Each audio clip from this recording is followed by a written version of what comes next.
Олександра Бурбело «Молитва за Україну». Люблю свій край, у ньому все для мене. Садів букети, лісу океан, шепоче про щось давнє і таємне, аж дослухається обабіч нього лан. У золоті достиглої пшениці, що не зернинка тайне життя, рясніють колосочки яснолиці, як охоронці щастя й майбуття.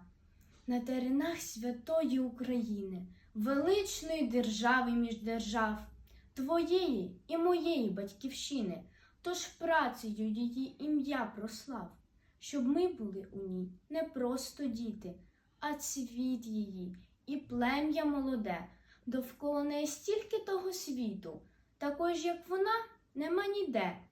Гіркий полин, але душа світліє, коли його зустрінеш край доріг.